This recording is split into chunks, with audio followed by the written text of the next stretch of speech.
That's interesting. No other pages, just that. Let's see what's this. Got Dr. Susan Blackmore. I met Tony Cornell, and that's about it. Poltergeist. Open file for decompression. Oh boy.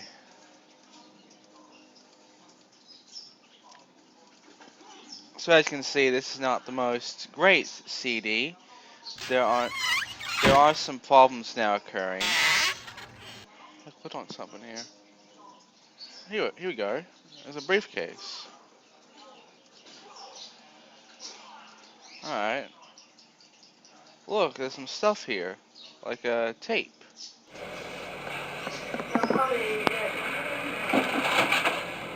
Oh my God! Oh!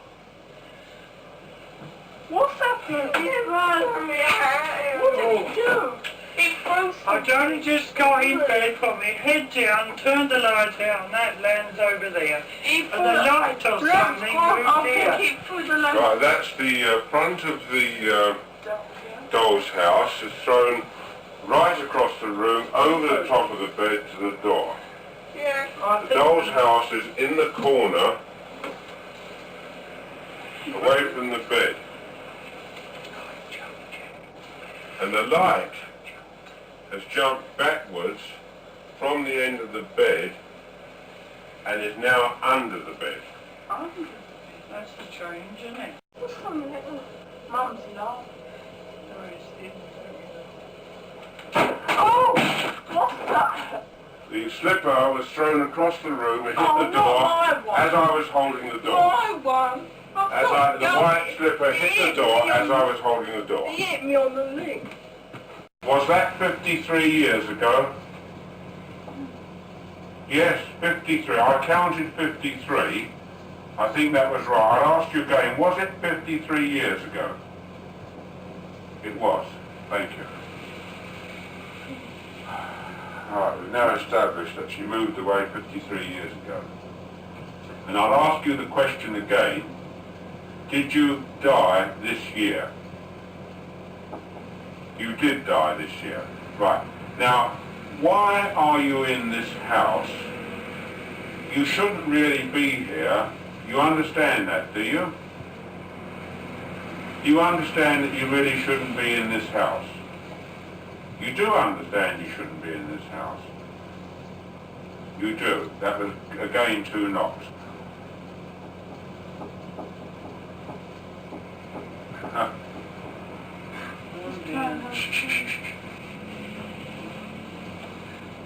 It's now doing the rat tat tat tat tat tat. Now I'm going to ask you a question. Are you having a game with me? Oh, right. Oh, crumbs. As I asked the question, are you having a game with me? It threw the cardboard box and the pillow right in my face. Well, thank you very much. That was a very good answer. Well, no, just a minute. I'll tell you what it threw. Just a minute. It threw the cardboard box, the pillow, and a heart shape, a square pillow and a heart shaped pillow, right at my face. The way you went cold. Now, what do you think of The way you went cold, blimey. It's It's flying the life out of me, you know, I see it really flying forward. You saw that, didn't you? Saw it? It hit me in the face. We were saying hello. Well, hello. That was a very fine demonstration of what you can do, because I couldn't have better than that. The sooner you get to sleep, the sooner it's going to be quiet. All right?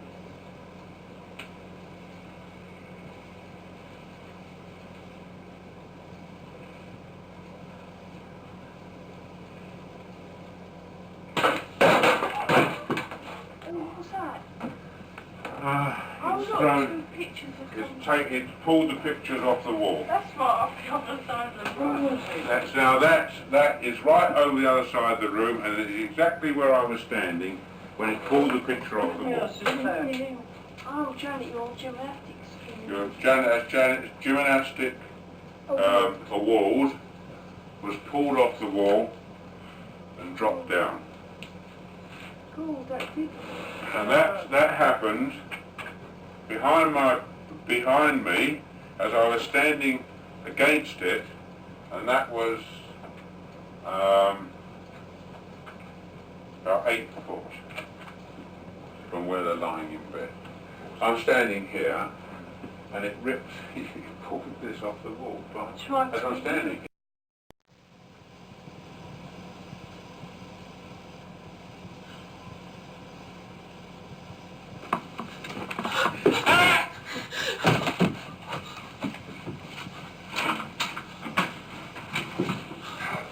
Janet!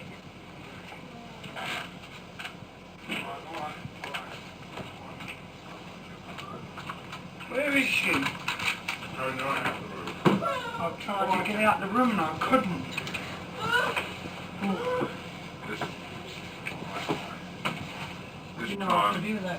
This time Janet was thrown right out of the room onto the stairs. Oh, it's incredible. How the hell did she get through there? Do you know, she went. Did the door open? The door was closed when I got up here. The door opened. The door opened as she got went near through. the door and it opened like this. What? And I tried to get out and I couldn't because of the mat. The door opened to let her out the door? Yeah. I was lying on this. No. What happened? Tell me what happened. Careful. Tell me what happened. I was in bed asleep. Yeah. And all of a sudden I felt something pull me by the arms out of bed. Yeah. And I tripped over there and I went there. Yeah. And then it lifted me up. And I sort of, the door opened and I went out the door and I come flying downstairs and it I was... see the door open. I was on my Oh, side God, this way and I looked round. Toilet. Yeah. Come on, get up then. Come on. What you got to do there? And you know, I Look, thought just I put heard your- footsteps. I wasn't sure. Fancy opening the door for us. Go out the door. Well, that's the biggest trick of the lot, I think. Let me hear you say my name. Come on. Let me hear you say my name.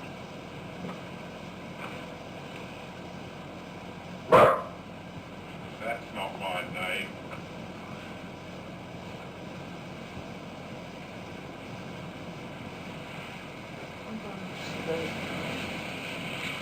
Come on, my name's Maurice. Let me hear you say it. Maurice. Say Dr. Belloc. Come on, let me hear you say that. Come on. Let's hear you say Dr. Belloc. Could you close that door down? Say Dr. Belloc. What is it? Just hold that watch on. Good work. Now, if you squeak the bed, I can't hear you talking. Now, say Dr. Belloc. Come on. Come on, say it for me, Dr. Belloc. Dr. Belloc. Right, that's good. Fine. Shut up, that door. I'm 72 years old. I come from Jewett Park, graveyard. And I have right near the church where Rena lives. And all my friends come from there as well. And we all make a game and go to the pub. And then we pick your house. Because I used to live here. And I will tell you some more. And if you don't get anyone else, Mr. Eastwood and Mr. Playback. I want you to tell me whether you remember what happened to you when you died. Just before you died and just after you died.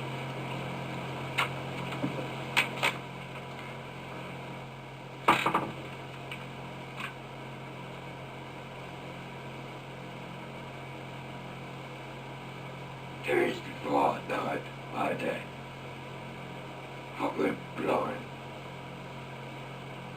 Then I had an hemorrhage and I fell asleep and I died in a chair in the corner downstairs. Bill, if you're there, would you answer me the following question? What have you done with Denise's 30p?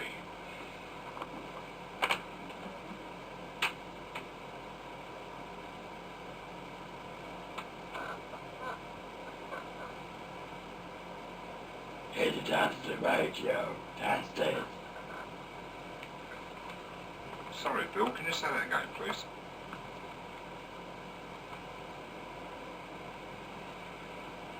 Headed down to the radio, downstairs. Righto, Bill, I'll go and look. Thanks ever so much. Why can't Janet feel you? I'm invisible. You're invisible? Why are you invisible? So I'm a G-H-O-S-T.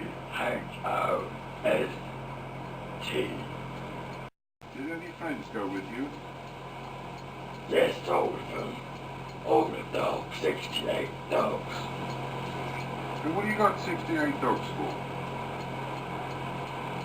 So that they can protect me from you killing me. They can bite your riddle. How can we kill you, Bill? You can shoot me off. Now how can we shoot you if we can't see you, Bill? By praying to God. Sorry, I didn't hear that, Bill. By praying to God. By praying to God. So, what you're saying is we couldn't get rid of you by praying to God. Yes.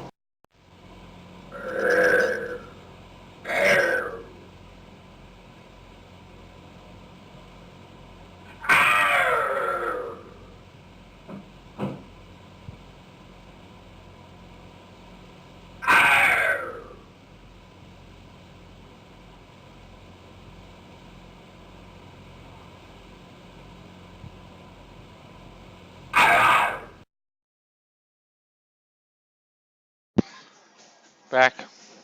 Sorry for being inactive, had to do something real quick. Let's see. What's this?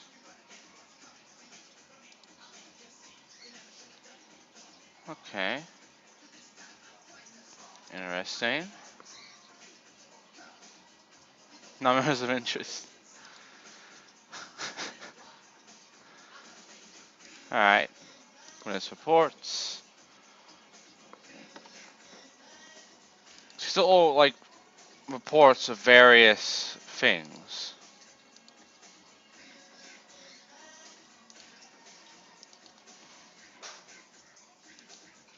That's interesting.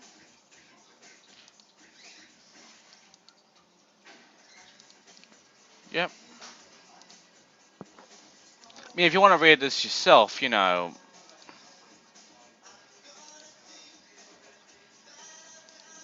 go nuts. But I'm not going to read it for you.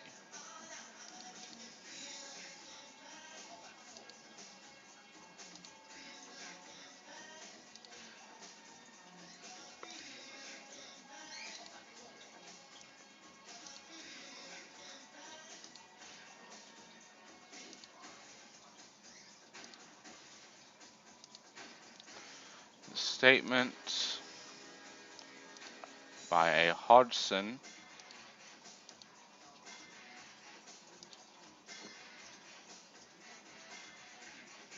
Alright.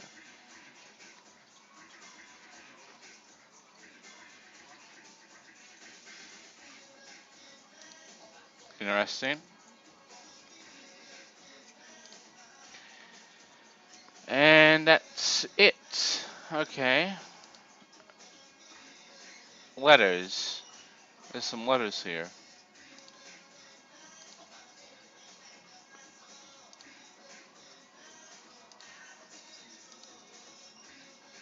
And it's a threat. Holy crap, a threatening letter.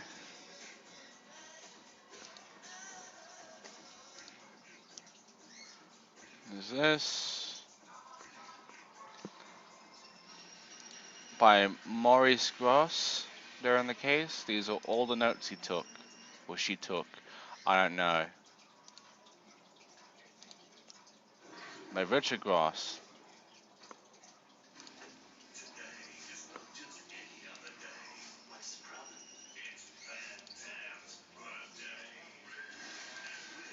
There's a lot of characters so far.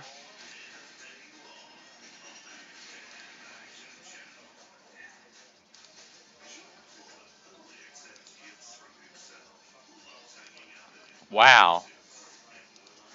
That's some extensive fucking notes.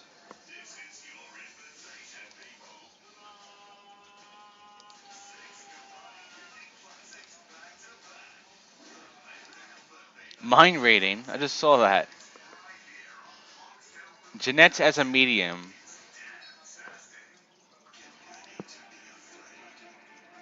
Alright. Further case documentation.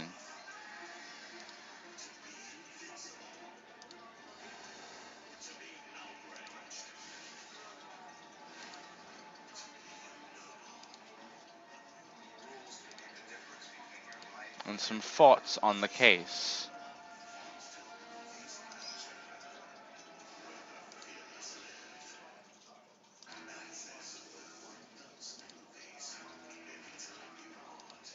There's a lot of reading material here.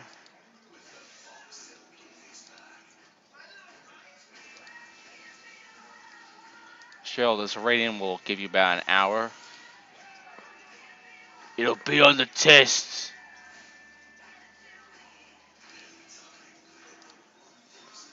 It's a laboratory report.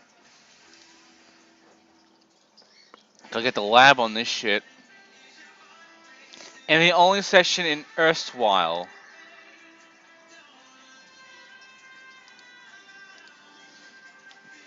Sleep writing.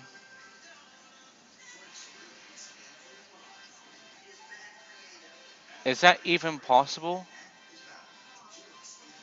Apparently it was, because it says ghosts. 1, 4, 5, 6, 7, 8, 9, 10. It's all by Margaret.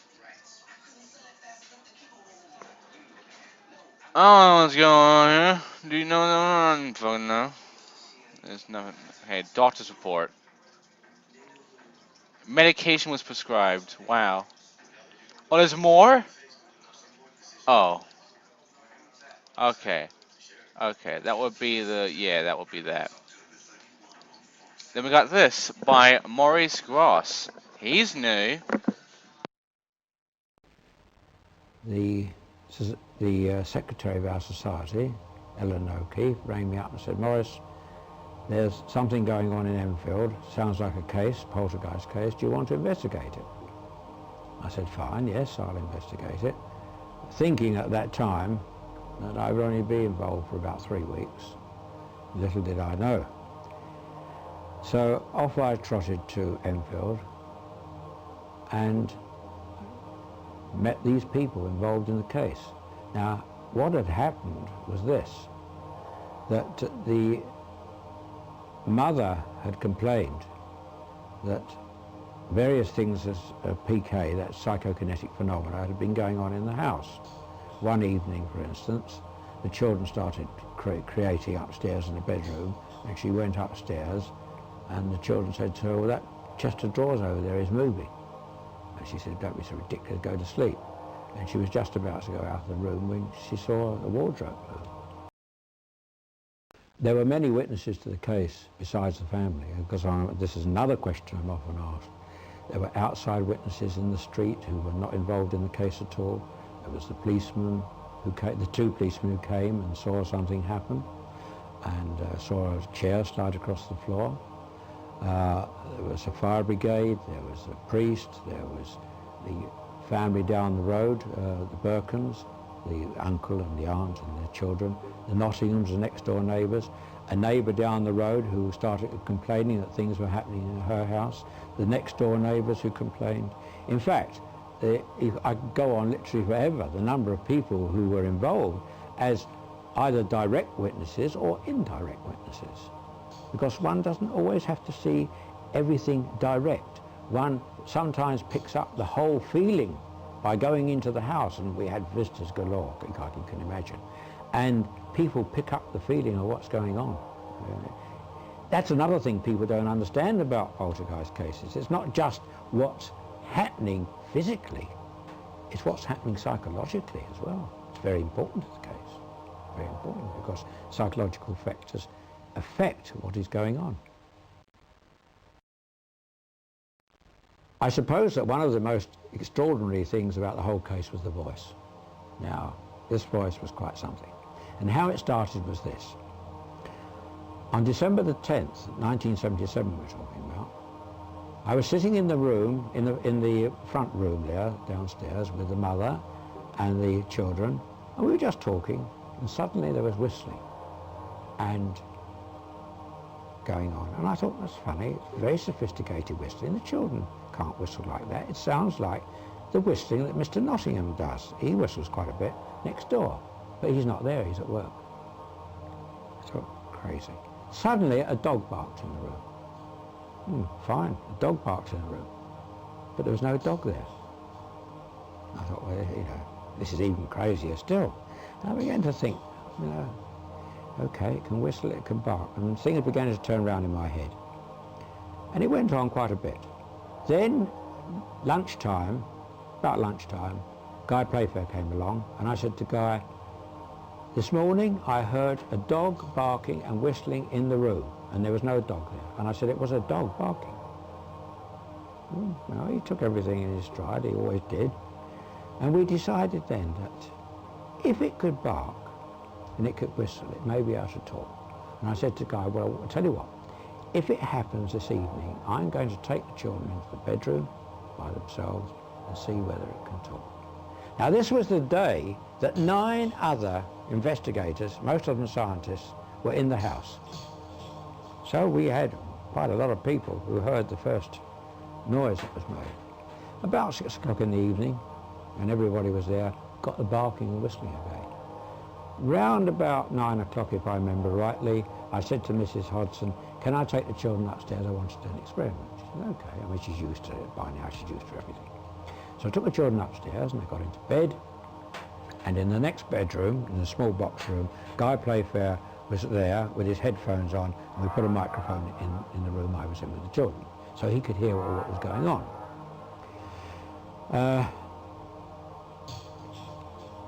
And the barking and whistling was going on. Then I suddenly said, if you can bark and you can whistle, you can talk. Say my name. For quite a while nothing happened. Then suddenly it said, Maurice. I thought, good. Good, some results. And then I challenged it again. I said, no, that's not my name, because I didn't hear it properly, you see. It was like Maurice, something like that. So I said, no, say it again. This time it said, Maurice, quite clearly. Then I challenged it to say Dr. Belloff. Dr. Belloff, one of my colleagues, was there that night. He's a very famous parapsychologist. And it said Dr. Belloff. So I knew that we had a voice. Now, what was this voice? How did it work? First of all, when it started to speak, I thought we had a discarnate voice, what we call discarnate voice, a voice coming from nowhere out of the air. Then I began to realise, when I watched the children more carefully, and watched Janet particularly more carefully, it seemed to be coming from her direction. Her lips weren't moving. Her mouth wasn't moving. Her lips, a slight tremble on her lips, but that's all. But I noticed when the voice spoke, her chest went up and down. So I watched her very carefully. And then, after a while, I challenged her and I said, Janet, that voice is coming from you. She said, oh no, it's not. I said, yes, it's coming from you, Janet. She says, not. I said, if it's not coming from you, where is it coming from? She says, coming from behind me. I said, you sure? She said, absolutely certain. That voice is not coming from me, it's coming from behind me. So we did a test later on, sometime later. We did just a simple test, not terribly scientific, but a simple test. We put a microphone in front of her throat, one on the back of her neck. And we found that the one on the back of her neck was louder than the one on her throat. Shouldn't be so. Well, that's interesting. We had two automatic cameras set up in the room, which were controlled by a button from outside the room, so that if we heard anything happening in the bedroom that was untoward, we could start the cameras going. And the cameras used to flash at half-second intervals. And we got various episodes happening, but here's a particular interesting one. There's 3 episodes, 3 camera shots here at half-second intervals. The first camera shot shows a pillow here apparently going towards the camera, which is over here in front. And we know that that pillow and the one on the floor there were on the bed here by the side of Margaret. Now, so we've got a pillow actually going towards the camera now. The second photograph here shows the pillow has now doubled up here and is going in the other direction, like backwards. And the third photograph, at half-a-second interval, shows the pillow has now come forward again and is resting on top of the one that was on the floor. So in actual fact, we've got the pillow doing a zigzag motion. Well, physically, of course, that's not possible. For some time, the mother and the children have been telling us that the bedclothes have been flying up the wall and the curtains have been billowing out into the room. Well, we hadn't seen this at all, and we had just had to take it at face value what they told us. But one night we got a sequence of 4 pictures on our automatic cameras which shows that actually happening. Here on the first one you see the bedclothes, the bed cover flying up the wall here, the curtain billowing out into the room, and it was mid-December. The window was shut tight, no drafts, and yet the curtain is billowing out into the room. The next picture shows the curtain has now, the bedclothes have now dropped down, but the curtain is moving because in the first picture that was concave, that was convex and is now concave, so we know the curtain is moving. Janet here has not moved her hand very much, it's more or less still on her stomach and her thigh. Here, the next picture, the curtain has moved again because now it's more or less straight. And in the last picture, the 4th picture, the curtain here has twisted round and the bedclothes has twisted round as though to meet one another. Well, you heard the story of the levitations in the case. Here we believe we actually have a levitation of the girl flying through the air. And you have a look at Margaret over that side there. You see Margaret, very, very strange thing for girls to be doing at 3 o'clock in the morning. There's Janet flying through the air. And Margaret is there lying in bed with one foot up the wall and one hand up in the air. You must admit, a bit peculiar. Even if she's just jumped. But let's look at the next picture. The next picture shows the similar thing happening, but this time the mother is in the room. Similar thing happening. See? I'll show you the first picture again, so you perhaps see them both side by side. Right? Now, when I questioned the mother on this, I said, what was happening at the time? She said, Janet was lying in bed and I was talking to Janet. I said, then what happened? She says, I don't know. She says, suddenly Janet was flying through the air. I said, now let's get this straight. You were talking to Janet, and what did Janet do? Did she get out from under the covers, go to the top of the bed and jump? She said, no. I was talking to Janet, and suddenly Janet was flying through the air. I said, you sure? She said, absolutely positive. So how did Janet get into that position if she's lying down talking to her mother? This one is of a similar incident again. It wasn't done once, twice or 3 times, it kept on happening, and usually in the middle of the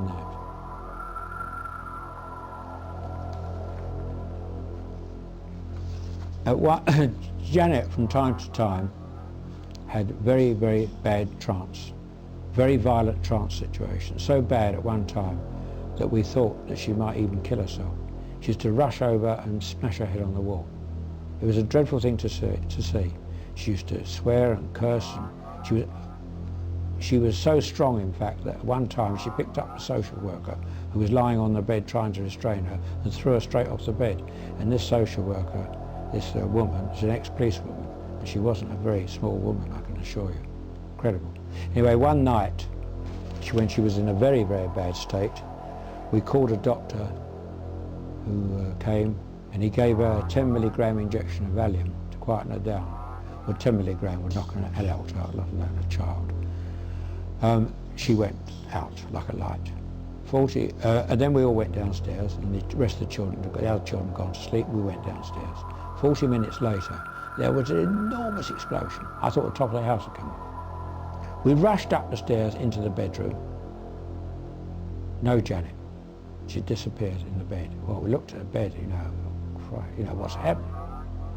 And then we looked round, and we saw Janet on top of this chest of drawers. There's a radio there and a chest of drawers. She's on top of the radio.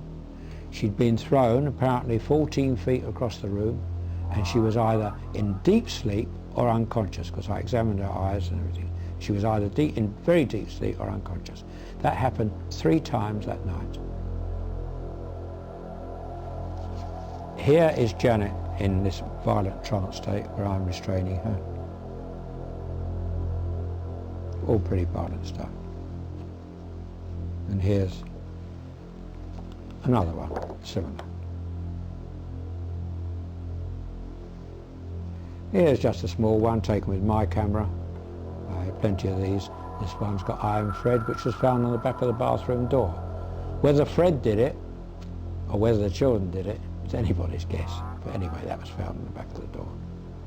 And here's another rather amateurish photograph of some of the furniture turning over.